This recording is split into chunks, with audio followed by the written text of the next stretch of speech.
Think about the last time you were walking down a city sidewalk. You probably saw, like, a pigeon pecking at some random debris near a storm drain, stepped around it, and just completely ignored it. Oh, absolutely. I mean, they just blend right into the urban concrete. Most people consider them this mild nuisance, just a byproduct of city living that basically only occupies your peripheral vision. Right. But imagine walking past a broken piece of $1 billion communication satellite lying in the gutter and just kicking it aside. Because when you look at a pigeon, you are actually looking at one of the most sophisticated, world-changing pieces of telecommunications technology in human history. It really is. It's a biological machine, one that functioned as humanity's paramount high-speed data network for literally thousands of years. I mean, they shaped the borders of early empires and practically drove the first modern financial markets. Okay, let's unpack this. For today's deep dive, we are pulling from the Wikipedia archives on the homing pigeon, and our mission today is to completely shatter that whole urban nuisance perception. Yeah, we really need to reframe how we look at them. Exactly. We're exploring how this single ancient bird species functioned as this invisible web that held early human civilization together. And, honestly, how its underlying biological mechanisms still rival modern silicon-based technology today. Yeah, to really understand their historical utility, we have to look at the sheer physical specifications of the bird itself, Columba livia domestica. Because humans bred these descendants of the wild rock doe for one highly specific, biologically hardwired trait. Which is just this overwhelming drive to return to their nests, right? And physically, they operate at an astonishing baseline. We are talking about an animal that maintains average flight speeds of 60 miles per hour over distances of 600 miles. That's highway speed. Exactly. And with a tailwind, or, in the case of those top-tier racing lineages, they can hit top speeds of 100 miles per hour. And their maximum range stretches up to 1,100 miles in a single flight. Which is just staggering when you think about it. To put that in perspective for you, that is basically equivalent to flying from New York City all the way to Florida, driven solely by the psychological imperative to just go home. If we connect this to the bigger picture, you have to remember what communication looked like back then. Before the advent of the telegraph, the absolute maximum speed of human communication was strictly limited by the physical speed of a galloping horse or a sailing ship riding the trade wind. Which was not fast. Not at all. So the homing pigeon really represents the moment humanity first went wireless. And the historical footprint of that wireless network is just massive. Our sources document a pigeon post being utilized in ancient Egypt as early as 1350 BCE. Oh, yeah. And by the 1st century CE, you have Pliny the Elder writing extensively about their integration into Roman military logistics. They were carrying 10 dispatches all across the Mediterranean. They were even the broadcast medium for announcing the winners of the ancient Olympic Games across the Greek city-states. Right, but integrating them into an actual empire requires a really continuous, complex logistical chain. Because you can't just release a bird from the capital and tell it to find some remote outpost. Exactly. It only flies home. So by the year 1167, the Sultan Nur ad-Din established this heavily structured, functioning mail service between Baghdad and Syria. They essentially built a network of organic relay stations. Yeah, and maintaining that flow of information meant you had to constantly transport caged birds outward from the capital via caravans. That ensured local governors always possessed a direct, high-speed uplink back to the center of power. And Genghis Khan utilized a remarkably similar avian relay network to hold his expanding conquests together across the Asian steppe. Because information asymmetry is the foundation of empire building. The entity that receives data first controls the geopolitical landscape. Which is a principle that translates perfectly to modern financial markets.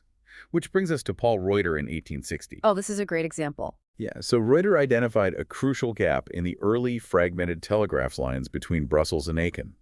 Instead of relying on trains or couriers on horseback to carry financial data across that dead zone, he established a fleet of 45 pigeons. Just flying news and stock prices back and forth. Right. And that fleet provided him with an immediate monopoly on fresh financial information in Europe. It's basically the 1860 equivalent of high-frequency trading algorithms. It really is. Today, Wall Street firms spend billions of dollars tunneling through mountains just to lay perfectly straight fiber optic cables, all to shave mere milliseconds off algorithmic data transfers.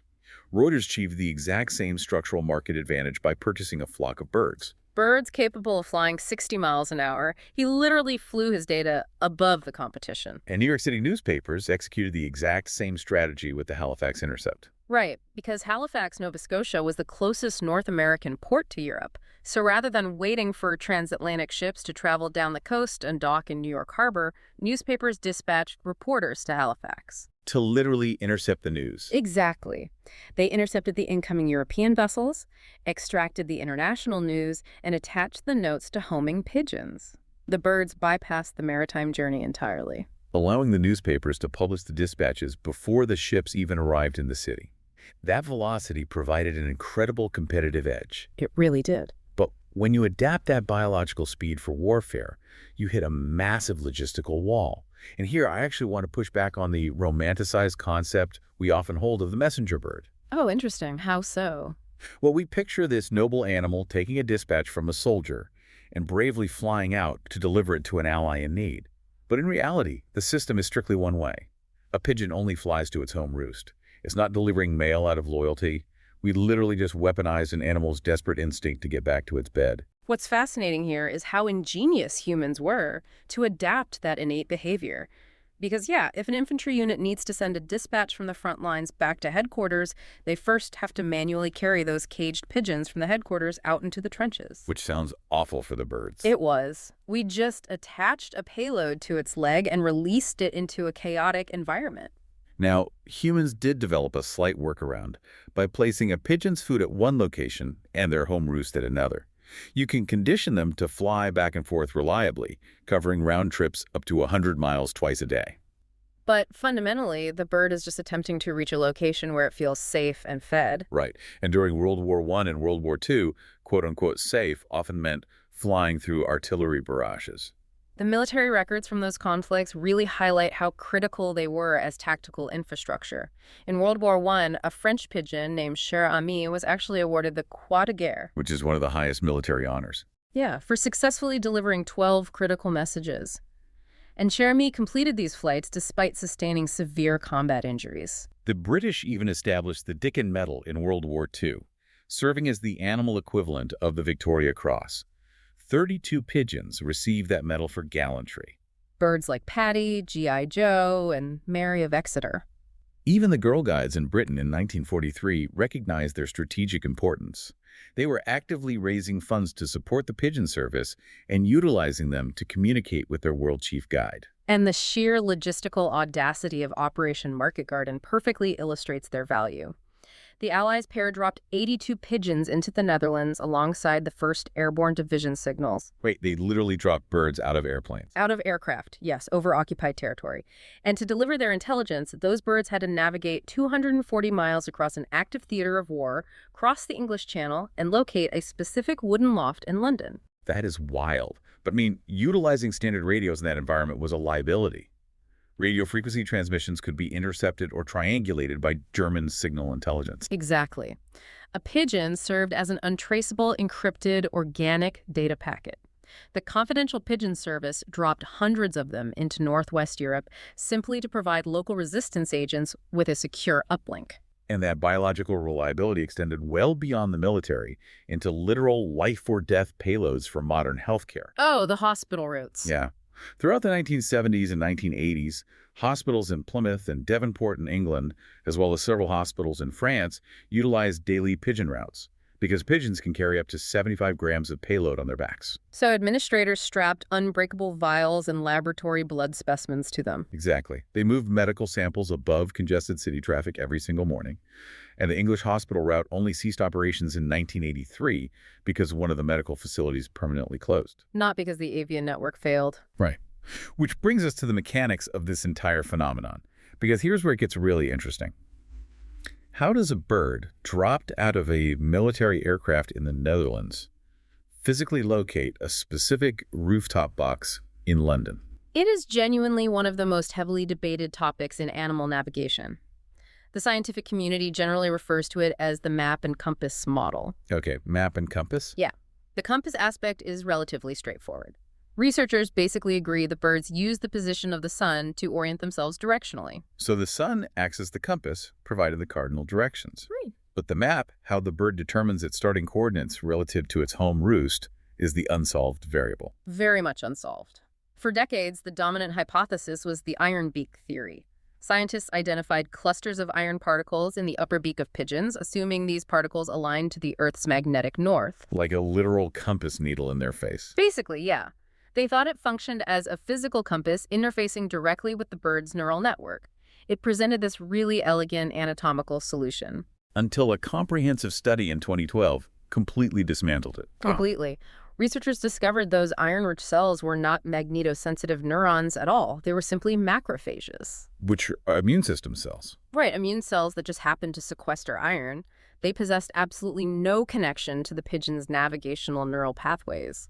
That revelation forced the scientific community to pivot toward the trigeminal nerve and a light-mediated mechanism in the pigeon's eyes. Yeah, avian vision relies on specific retinal proteins called cryptochromes. And this is the quantum mechanics part, right? It is. When photons of light hit these proteins, they create a radical pair, essentially two entangled electrons. The Earth's magnetic field actually alters the quantum spin of these electrons. That is just wow. I know, and that chemical change signals the optic nerve. So the pigeon is theoretically perceiving the Earth's magnetic field as a dynamic visual overlay on the landscape. Processed through literal quantum mechanics in its own retina.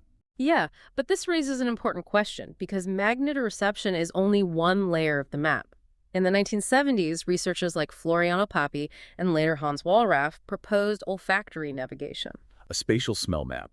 They argue that pigeons learn the spatial distribution of atmospheric odors circulating around their home roost. So when released hundreds of miles away, they actively sample the air to determine the gradient of those familiar atmospheric chemicals. They're essentially sniffing their way down the chemical gradient toward home. And then there's the GPS tracking data, which reveals a heavy reliance on visual landmarks, too. Right. Homing pigeons will actively follow human-made road infrastructure. Which is so funny to picture. They will fly down a highway, execute a hard 90-degree turn at a major intersection, and follow habitual human commuting routes. They process and utilize the concrete infrastructure below them to supplement their map. Okay, so think about this. It's like navigating a road trip by combining a compass, a smell-o-vision map, visually following the highway. But wait, that still struggles to explain navigation across entirely unfamiliar, featureless territory like open oceans. Exactly. Which is where geologist John Hagstrom comes in. His research suggests pigeons navigate using low-frequency infrasound, sound waves as low as 0.1 hertz. These are the deep, continuous ambient vibrations of the planet itself. We're talking ocean waves crashing against distant continental shelves or massive wind currents pushing against mountain ranges. And Hagstrom hypothesizes that pigeons use these pervasive environmental vibrations to mentally map the large-scale topography of the Earth. The physiological hurdle there, though, is that a pigeon's inner ear is far too small to interpret a wave of that massive wavelength while sitting still. Right. If their ears are too small to perceive a wave that long from a static position, they would have to physically move across the wave to measure it. Which perfectly explains their release behavior. When a pigeon is first released from a cage, it rarely flies in a straight line immediately.